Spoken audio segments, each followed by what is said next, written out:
You're listening to Selling the Dream. This isn't an interview, and we're not journalists, but each week we'll ask our guests to open up and share their secrets to business success. Let's have a conversation and have some fun. Hey everybody, welcome to Selling the Dream, a podcast where we sit around, talk about selling, talk about leading, talk about building businesses, and we have a great guest for you today. But before we get to our guest, let me start by introducing Joe. As always, my co-host there in California, not from California. How's life in California, Joe? It's good, man. Things are going really well out here. Yeah. So, yeah, this is really cool, dude. I got I'll be doing a speaking event in a couple weeks with the guy, Dan Fleischman, he was the very first or the youngest person to ever take a company public. And he does these events, with like Gary V and like all the Kevin O'Leary and so forth. So I'm fortunate enough I got invited to speak on that platform. So I'll be doing that in a couple weeks, and I'm really looking forward to it because, you want to fly with the eagles, you can't hang with turkeys. And so these guys are some serious eagles, and I'm really, really fortunate enough to get invited into doing that. So That's really cool, man. I've seen a lot of his stuff on, like, he's huge on Instagram. Dan Fleischman, big following, a lot of flash, a lot of pizzazz. Bro, we're out here in California, baby. It's the dream. So there's a lot of imagery that goes behind all of the stuff that attracts attention. And I think that a lot of the style and things that permeate throughout the rest of the country kind of originate here in like Southern California, where it's they paint the dream of that lifestyle. And it is sort of like that, but it's not kind of necessarily all that you see. So you have to with the take some of taxes it you with a guys pinch of pay, salt. man, you can keep it. When's the event? It's in middle of May.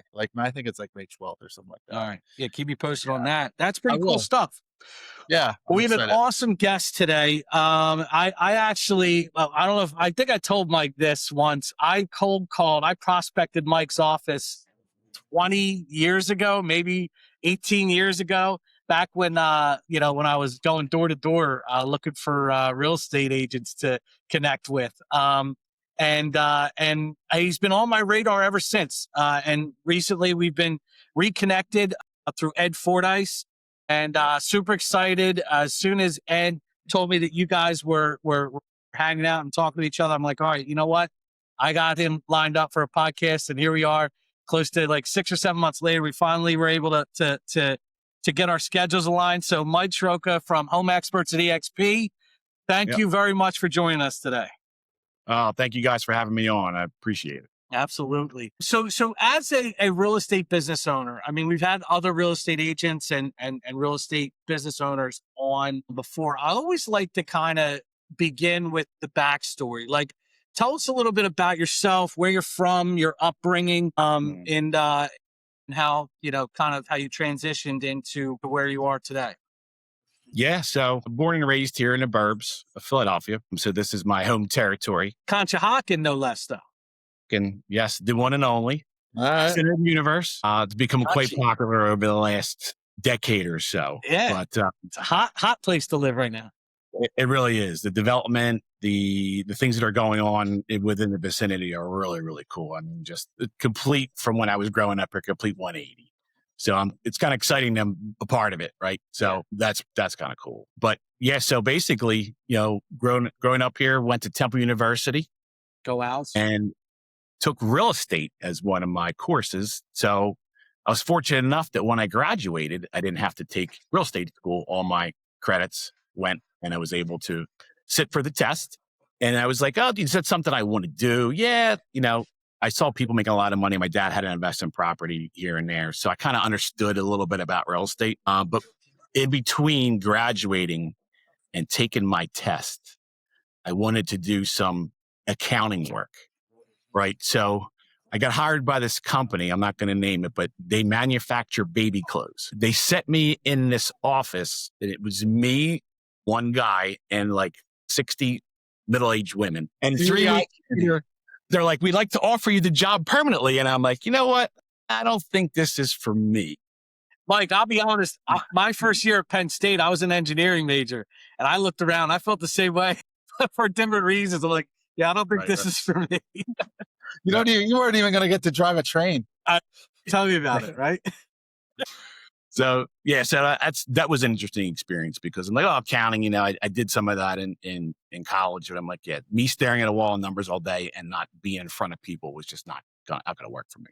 It's interesting because it's like, personality profiling suggests that, you probably made the right move, right? Like, yes, you can be good at numbers, but accountants tend to be more, introverted, more product, but selling and accounting are two different worlds. You can't, 100% different. You heard the one, what does an accountant use for birth control? Their personality. Hopefully my accountant's not listening. We wouldn't get it. Yeah. Good, all very good points. That's absolutely true. So, at the end of the day, getting into real estate, there was a guy here locally in my town that everybody knew because this is when MLS was on DOS. Okay. Remember those days, right? You type run, right? And we had an MLS book in our office. Yeah, the hot sheets.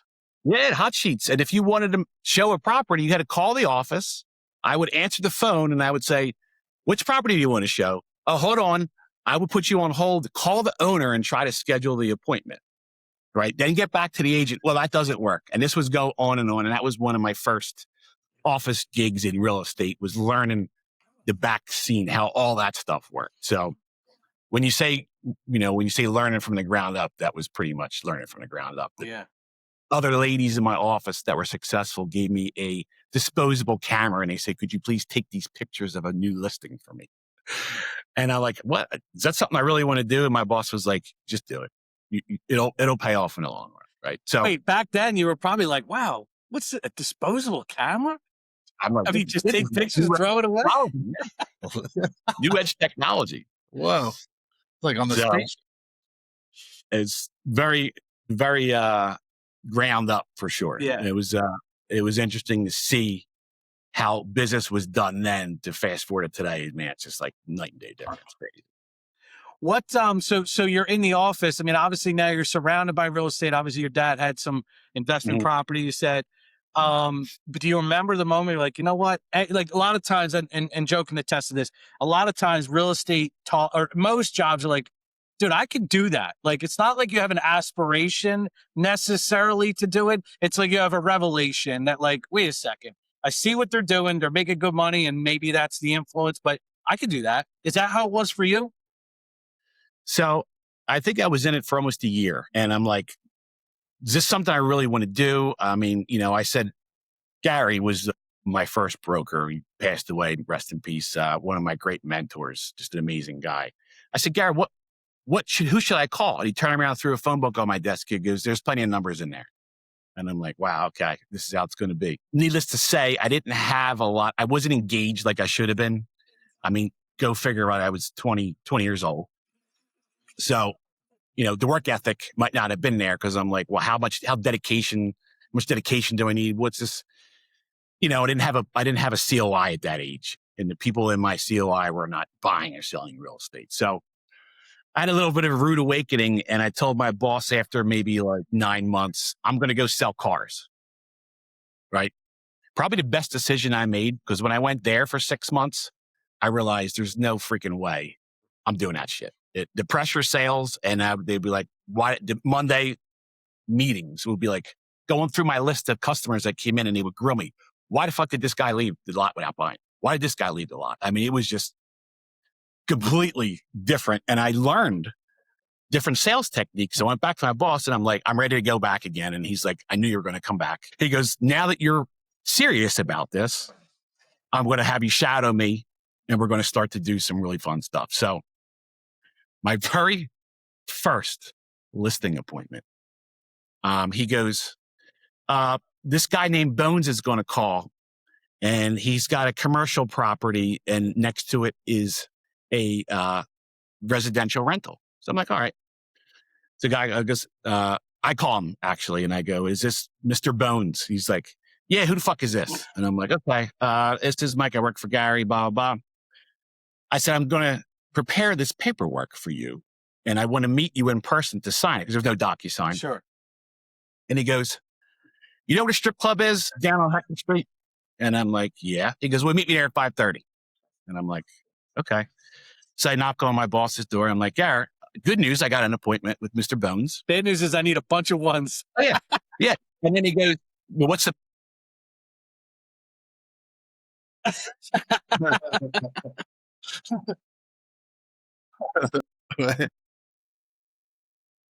Was there a combination locker? Did you handcuff it to yourself?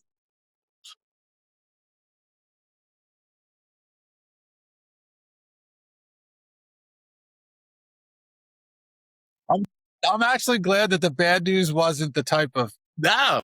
you were going to. The bad news is there's no girls at this strip club. No distractions. Everything was right. There was no alcohol or distractions involved that you shouldn't be doing as a duly licensed agent. Because I'm like, I'm pretty sure to keep the alcohol involved.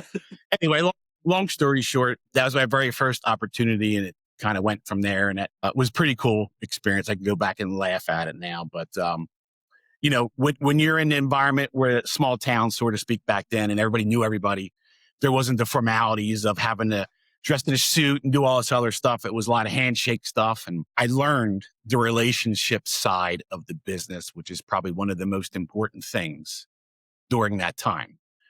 Because, you know, you do what you say you're going to do. You treat everybody the same way. I don't have to worry about saying what I say this person, what I say that person. Everyone's treated the same. And you just have good work and good work ethic. And, you know, it's got me to where I am today, which is very fortunate. So going back to those early years, right? Especially, all right, so you come back, you're like, all right, I'm serious about this.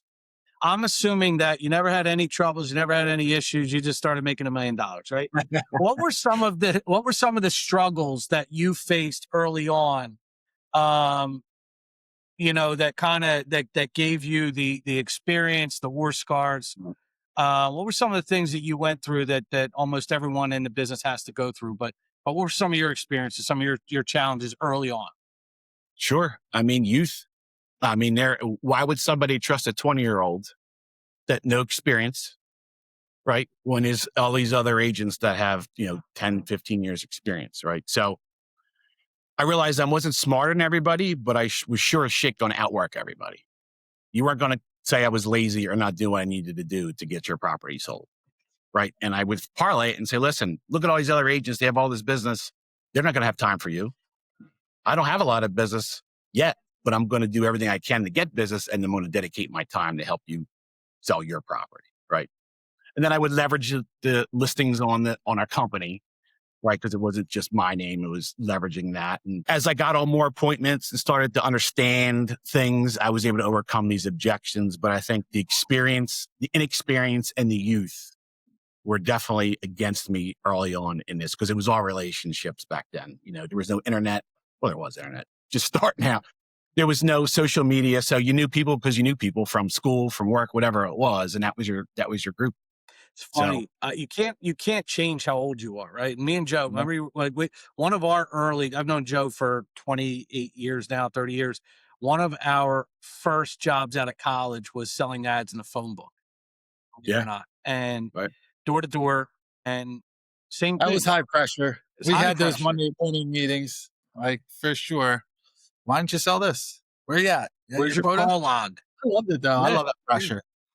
I thrived on that. I think we thrived on it. I think that to a degree, and like you said, Mike, at being at the car dealership, I mean, it taught you two things, right? Obviously, it taught you don't want to sell cars, and I love that lesson. Right. But you also had to take something away from that high pressure situation where results do matter, right? Like walking around making a bunch of friends is fine, but like if you're not results oriented, if you're not looking with the end in mind, then you can waste a lot of energy without any direction, right? And the car business, the Yellow Page business, they kind of really distill every movement down to intention towards the close. You don't put your hand in your pocket unless you're doing it for a reason, because you got to get this thing closed, right? Do you feel like you learned a lot in what did you learn from the car business other than they didn't want to be in the car business? The question asking, you know what I mean? Why are you here? Right, asking the right questions, and selling is not telling. I'm not going to sit there and basically tell every model that we have. I'm like, what's your motivation for being here? What kind of vehicle do you need? What do you think is going to meet your needs? Right. And listening to that and just listening to what they want to do, because they'll tell you your clues when you're asking the right questions where you need to go with it. And, you learn the objections, just like in real estate, right? There's only so many objections. And then when you learn how to say them and how to, deal with them, it becomes a lot better. And I realized that with that high pressure, I had to have a really good reason if these people left. Right. So I knew I couldn't make shit up, and it held me accountable. So it held me accountable and it taught me how to listen. There was no one One of holding. the things that you said that kind of resonated a lot with me is you talk to people the same way regardless, and that helps. I find that, and I don't know if that's just because that's where we're from or whatever, but like I found that when I'm negotiating, I'm dealing with, someone from all walks of life, even at the highest level, that there's a fake people who aren't successful or aren't getting things done.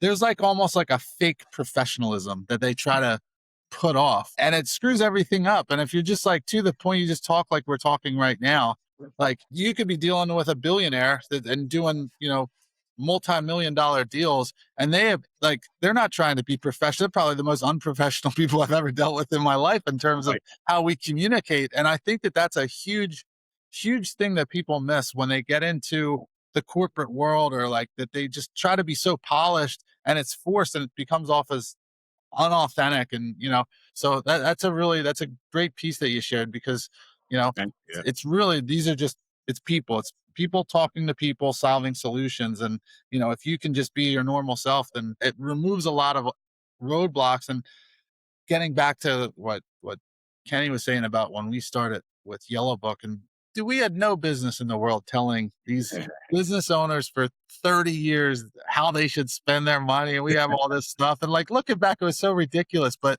I think that what helped us was we were so raw. We were so unprofessional and raw that these guys just say, well, I know they're not smart enough to be lying to me. So, here we go. Well,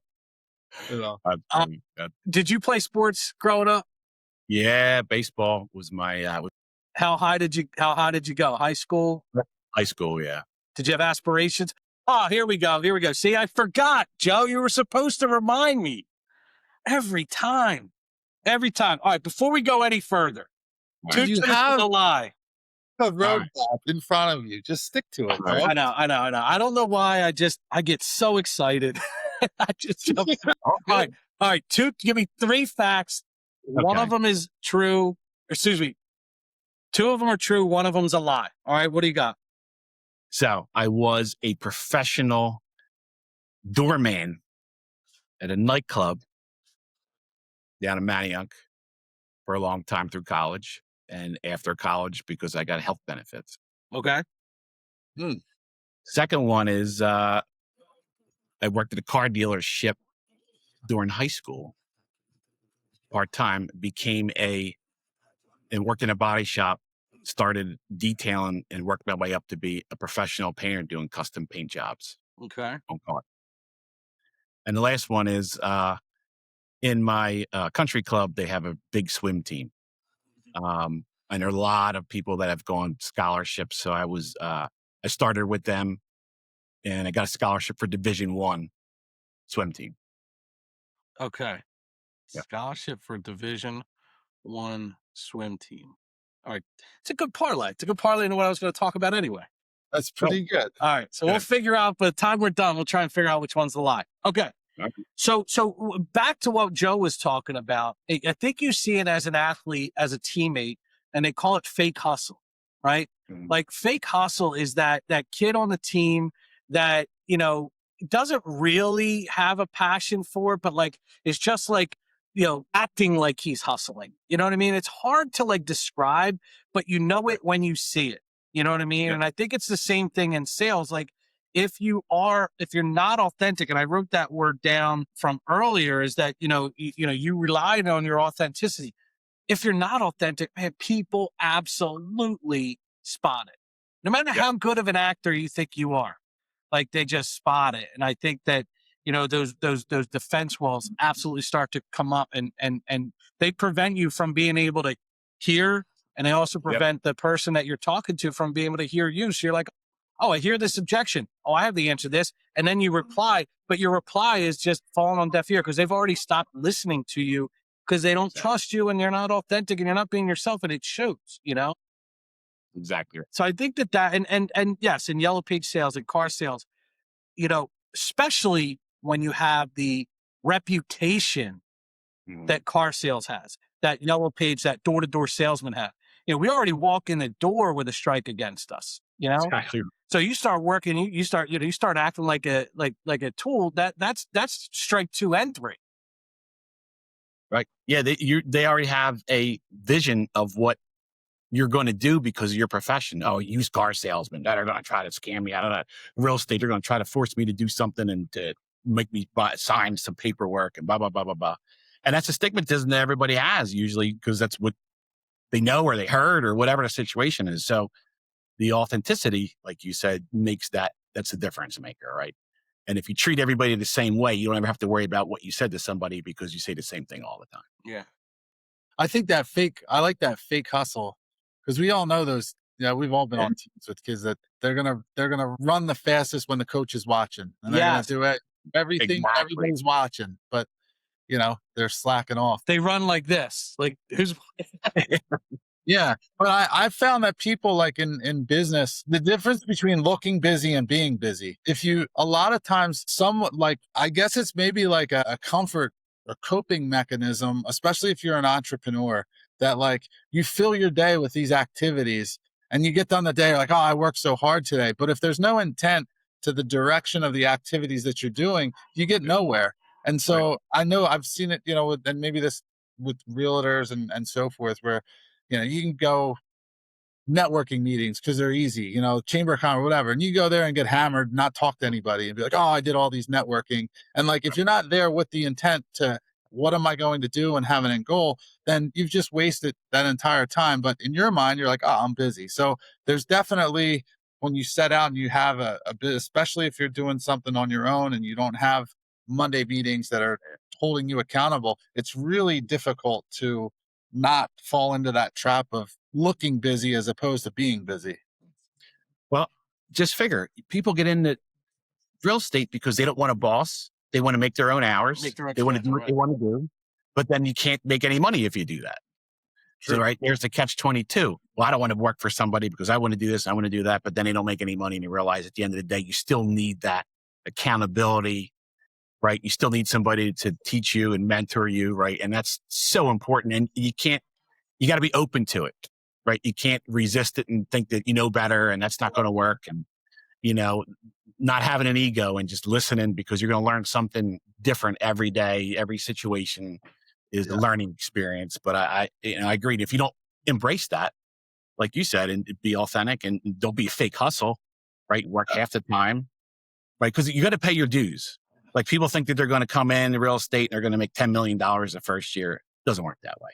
Yeah. You got to pay your dues now, later. It doesn't matter. You got to pay the piper. So I love that.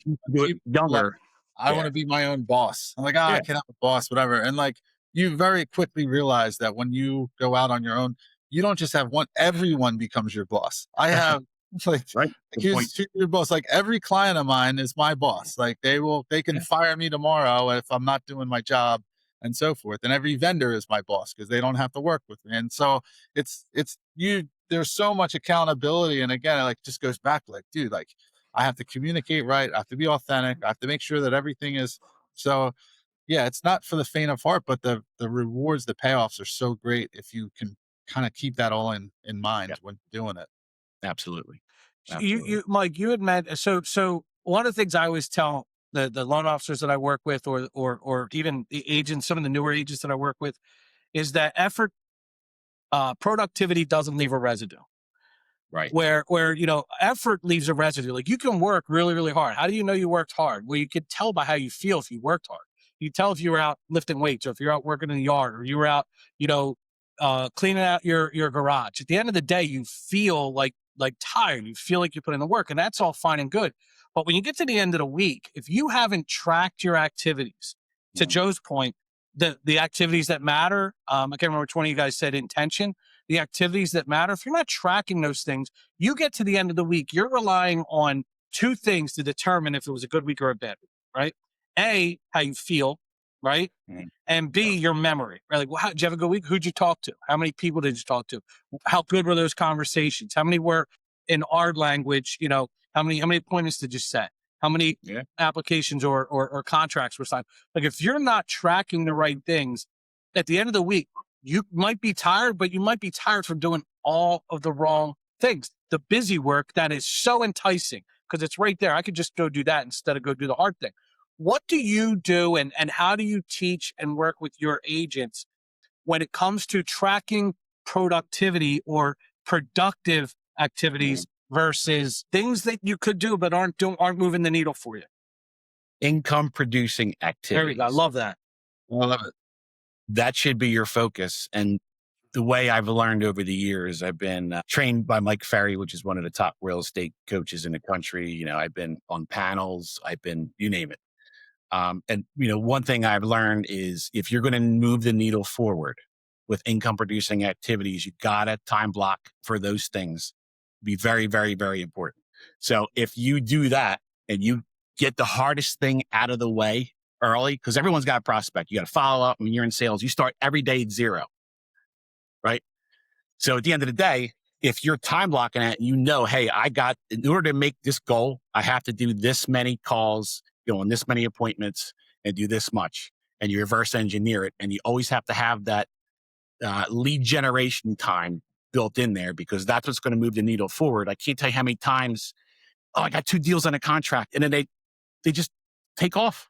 I'm like, okay, well, when these 2 deals close, then what? You're going to start all over again. You're going to be behind the 8 ball. So celebrate the wins, but keep moving the needle forward, and then keep doing the things that are going to show you success. And the more people you talk to in our business, the more deals you're going to get. And I don't care if you're the smartest or the most skilled. If you're willing to put the work in, I'll teach you the rest. If you show up and you want to learn, I'll teach you everything else you need to know. Kind of like what Gary did. Like, Gary didn't show you anything until you came back the second time. Exactly. Because he's old enough to know. He's a young kid, thinks he's got, He knew, right? And he let me do it, go through the motions. And then he's like, all right, now I know you're right. Yeah. And I was like, okay. So, and it's true. And I wasn't prepared. I didn't want to be held accountable. And it shows. And that's exactly what happened. Do you use, this is just a one-off question, do you use some sort of an activity tracker? Do you write down things that you have? So you have something you check at the end of the week, all right, here are the activities that I tracked? Yeah. So for us now, we have our own scorecard, what we call, right? And what they're doing is, and they're reporting their numbers. So Matt and I, my business partner, can track it, right? And we use that when we do our one-on-ones quarterly to say, okay, what do you guys need help with? Where are you going? Well, I'm having a hard time doing this. Well, let me pull up your scorecard. Well, how come you weren't in the office for 2 weeks? You only made 1 phone call here. This is direct correlation to what's going on. Mm-hmm. Right. So the numbers don't lie. I mean, I could tell what you're doing by what results are happening. Right. I'm smart enough to know that. So, at the end of the day, making sure that the agents have a good schedule. Yeah. Right. And they have the most important things in their schedule first. All the other stuff will come. Yeah. And scorecard helps you not lie to yourself too. Exactly. You could be like, oh yeah, I got great. I busted my butt this week. But now we call our scorecard the mirror, right? Just look in the mirror. Right? Yeah. It'll tell you whether or not you did or you didn't. I think that's interesting. It's funny you brought up the one sale. It's like, oh, I got a sale this week. I had a guy reach out to me yesterday. He's like, Ken, I got this thing. She's going to go with me. And I'm like, oh, that's great. But I knew in the back of my head, I know this guy. My fear is that he's going to, remember Chris Heilbach, Joe? Remember? Yes, sir. Do you remember I don't know if you Don't admire the punch. Don't admire the punch. And it was a great advice to us as young salespeople. It's like, the second you throw that punch, you're like, man, that was a really good punch. That's when you're going to get knocked out. You can't lose focus. You have to stay on offense. You can't just sit back and think, oh, that was awesome. I really did a great job there getting that sale, and I'm just going to bask in the glory of that sale. Do that for too long, and you're on your ass. So I thought that stayed with me for 25 years. Don't it by the punch. The Likewise. other one that Chris Heilbach, this is our Yellow Page guy. He told a story about how he used to ride motorcycles, motocross, and he raced motorcycles, and there was a guy that always beat him. He couldn't beat this guy. And when he finally was like, dude, I can't figure this out. Why I can't beat you?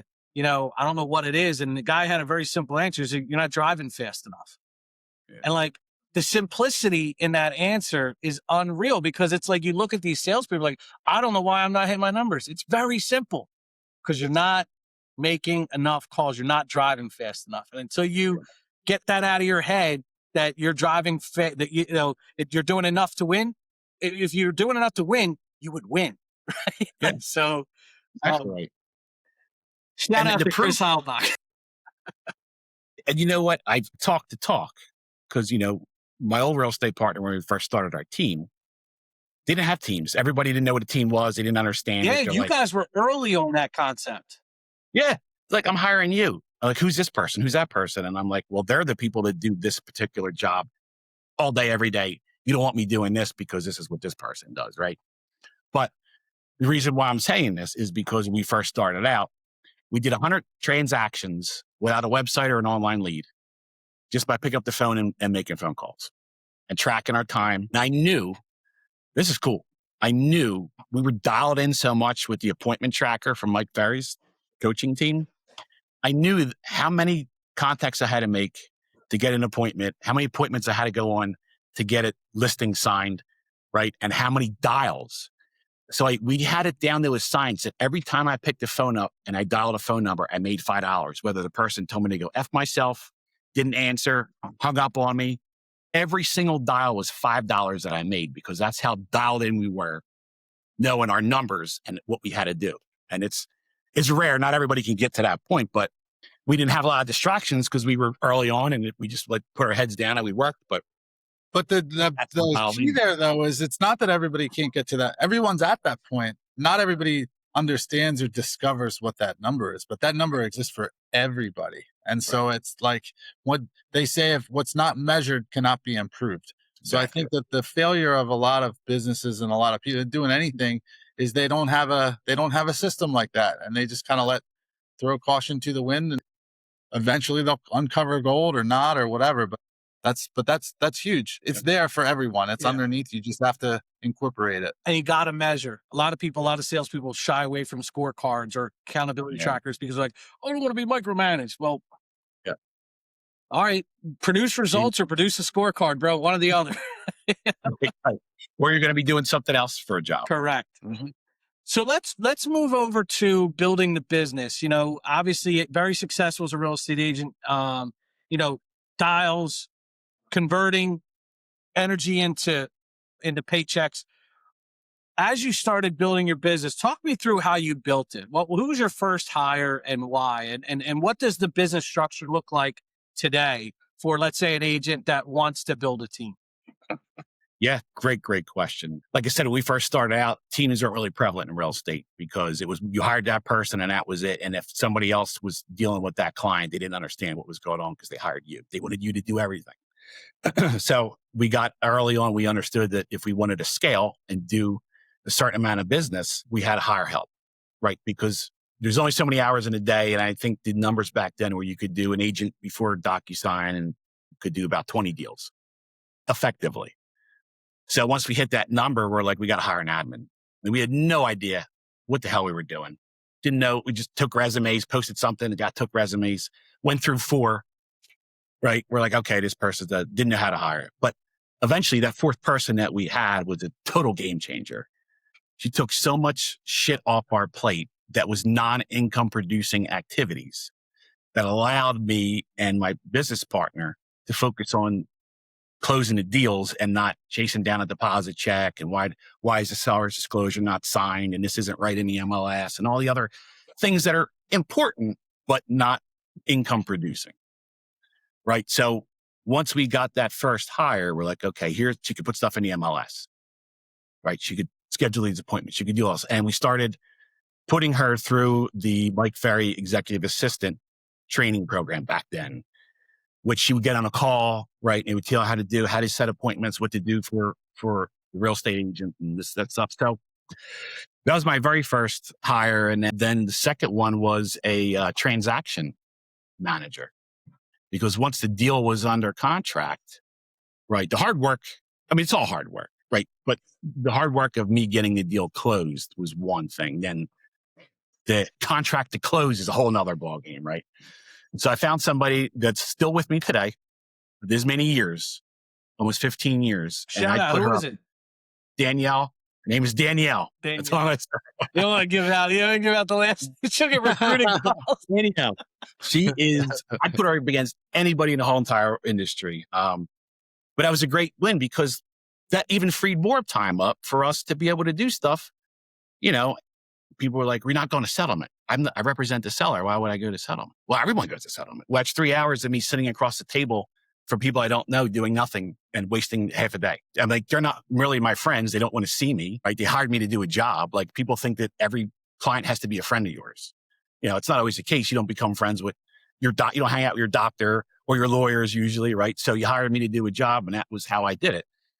So the mentality was different, but it allowed me to leverage and do more business, because I knew that once it got under contract, the person handling the file was so competent that nothing was going to happen. And then it snowballed from there. Then we started hiring some buyer's agents, you know, to run with buyers. And then we're like, okay, where's most of our time being spent? We got somebody to fill that hole, right? Or somebody to take care of this. So it was more out of necessity, because it really wasn't a roadmap back then. It was just learning what you needed help with. And we got very fortunate that we had a good group of people and a good network that we could rely on to help us with those things. Hit me with. So I have a question real quick, because this is interesting. So yeah, I found something that you said interesting as well. Go ahead, out Joe. here in California, there's no such thing as like where you go and you sit at the closing and they sign. Like, it seems like it's very ceremonious. But here, like, I bought properties out here, and I'm like, oh, when's closing? They're like, no, like, what are you talking about? We just just get a notary and it's done. So people, what is the benefit of doing it in person like that versus just doing it?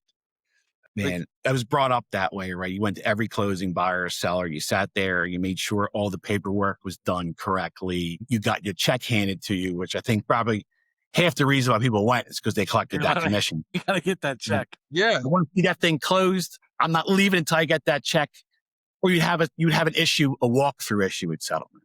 And you'd have to renegotiate something because the seller didn't clean out the paint cans. And then I don't want to settle, and they want $500 credit. And if you're not at the table, then how do you solve that problem, right? And it stayed that way, I swear to God, up until COVID. And it forced the title companies where we live to do deep packages. Now we have 99.9% of our sellers never, ever go to settlement. What are they going to sit there for 3 hours for and take a day off and just sit there and stare at the people signing their mortgage paperwork? Yeah. I know it's different in parts of the country, but that was so customary here. And then some agents would take that opportunity and be like, oh, let me try to ask for more business and stuff like that. But, you know, at the end of the day, it didn't make sense. And now people don't do it because it didn't make sense. Now, if you represent a buyer, it's there, you're showing support and things like that. I get it. But at the end of the day, it's so much more streamlined. You don't really have to do that stuff anymore. So the point of that story was I cut out the things that were unnecessary. Yeah. That didn't benefit anybody. And and like the cool part about that too, of what you did is like, that's against the norm. You go against the grain, but like there's some traditions, I guess, in businesses that really don't make sense. And people just blindly go along, well, this is how we're supposed to do it. And until you become a disruptor and you're like, well, this doesn't make sense. And like, you know, I laugh at the whole closing because I bought and sold places in Pennsylvania and it's awkward. Like, I just beat the hell out of these people over the phone to this. They can sit across to them. Yeah, across the table and pretend I care about your kids, or like, don't go in that room. I didn't tell you this, but you tell you a couple of things. Like here's the key. Now I can tell you the real truth. Yeah, exactly. It's so weird. I think it's a conspiracy by the loan officers to make sure all the agents are in a room so we could sell to them, right? I believe it, dude. Oh man, that's to me. I remember for some reason, I still don't understand why, but everyone had settlements on a Friday. right? For whatever reason, just the way it was. Last day of the month was always a big one too. I guess it was because, your interest you paid. Yeah. Yeah, I get it. I mean, it's minimal, but whatever. So we would go out on our networking night was Thursdays, and it was, sometimes got a little out of hand, and there would be many times I would be so hungover at the settlement table. It'd be like a 9:00 settlement. I would have my clothes on the night before. I'm 22 years old, right? I just learning. It was a different time then, Mike. It was a different time. Yeah, it was. I mean, it's just crazy. You know what I mean? Back in the 80s, they were just doing coke right on the table. Yeah, loan officers. Oh man, and during the boom and everything, I mean, people were printing money. It was a different world. It was a different world. But you learned I could do those things because I was 22 years old, and my hangover would last 3 hours, and I'd be back on it again. Now it's a dream that would ever happen again. But it's funny how that came. So I had to condition myself to be able to do that because I had to be at settlement regardless. But there's some funny stories that came out of that. But it just shows you how you evolve as an agent, and the industry has evolved from where you were to what you do today. Here's what I heard, Mike, that if you listen to 99% of the real estate agents out there, I think what you just said is not consistent with what a lot of them say. And that is the friend thing. They hired you to do a job. You're not their friend. Right. Now, it doesn't mean you can't be friendly, and it doesn't mean you can't gain their respect and and all that stuff. But I do think that the friend approach to real estate is what holds a lot of agents back from being able to do more business because first of all, it takes time to build that friendship. And not to say that people you work with might become friends, but if you're putting in extra effort to make a friend, are you really capable of growing? And I think that that's interesting. I'm not falling on one side or the other of that equation yet, but it's not something I've heard from other people. And the way you're explaining it makes sense. If you're I'm gonna echo that as well, because for me that's such a turnoff when someone who's supposed to negotiate on my best interest and their selling point is like, I'm going to be friends with all my, I want to prick, dude. I don't want to be friends with this guy. I want everyone to hate him. And I want him to get the absolute best deal done in the shortest amount of time. And I have plenty of friends. I don't buy friends. I don't need friends. I want an expert that can do this efficiently and then be on their way. So yeah, that's a really good point. And I understand the other side of it because some people need a little bit, feel good and whatever. But at the end of the day, we're talking about transactional business here. And when you remove the emotions, it's like, all right, I'm going to get the best deal. But it's a relationship business though, right? So how do you reconcile that, you are building relationships, are you not? Business relationships. Yeah. Right. You can call me up if they want me to review one of their assets or consult for them. I'm always available for that kind of stuff. If they want to take me out to dinner and drinks, that's great. But I'm not going to think to myself, okay, I have to go to all their birthday parties. I have to do this. When I go to a listing appointment, I got to stay there for 3 hours. And all that's the old mentality. I remember I teach this pre-listing class. And you're known for your listing presentations. Yeah. I mean, NRT filmed me doing it when they, were one of the biggest companies in the country, and they use it as a training module for 5 years. But I got so good at it. But, people would be like, well, why don't you show up at every showing? And I'm like, what?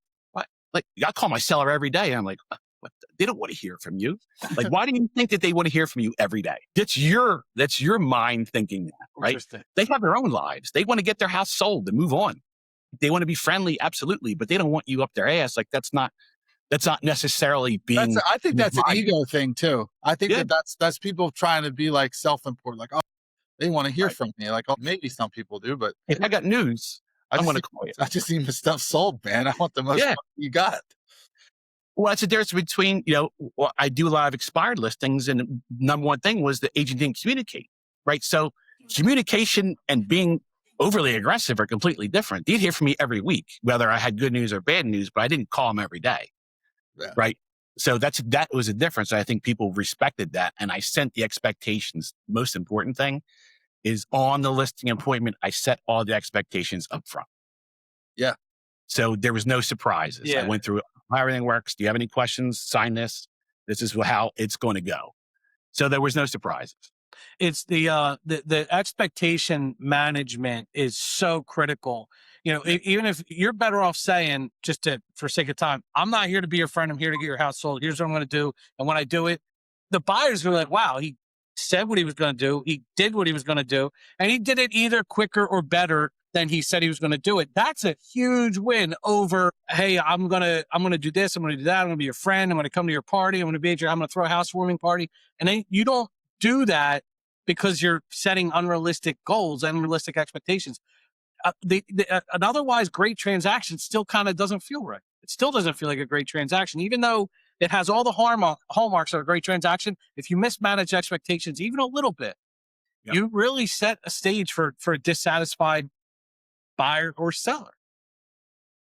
There's a reason why we have over 200 5-star reviews, right, on our Google page, because we do the same thing all the time. We've duplicated it and we're very, very effective at it. So the systems and processes have been refined and polished, and the expectations and the paperwork, right?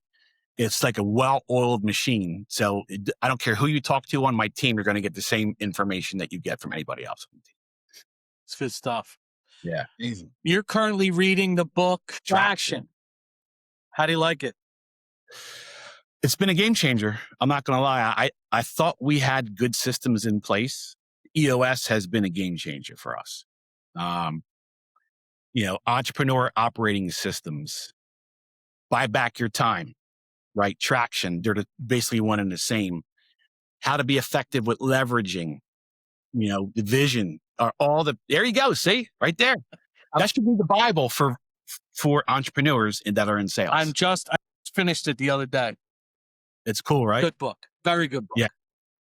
A lot of aha moments, right? But at the end of the day, is the right person in the right seat?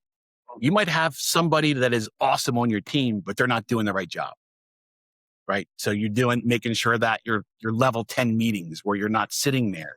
This was a big one for me because we go to office meetings and it'd be a bitch session. That's right. You believe this deal?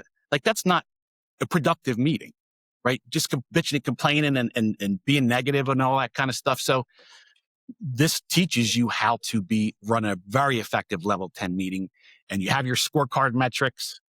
How many deals did we close? How many listings over 30 days are on the market?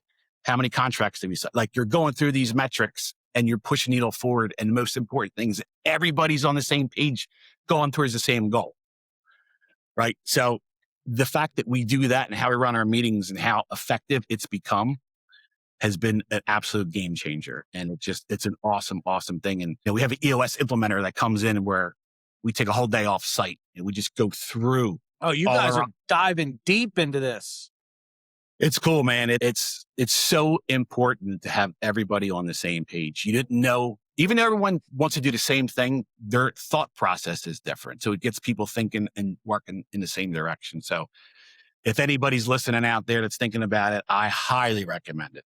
It's one of the best things we've done as a company. So the business owner, as a building a team, even the EOS, the Traction is a very good book. In fact, I think the first time it was referred to me, and might even be the same person, but Guillermo actually referred that book to me. Did he refer it to you? No, Go Abundance guys referred it to me, so I did that a couple years ago. But I reread it again. Yeah, I took notes on it. I visited every once in a while. I'm like, yeah, that's right. But it's a very cool book. All right, it's that time. It is that time. We're going to go back and we're going to try and figure out which one of the 3 facts you gave was a lie. Joe, you're going to go first.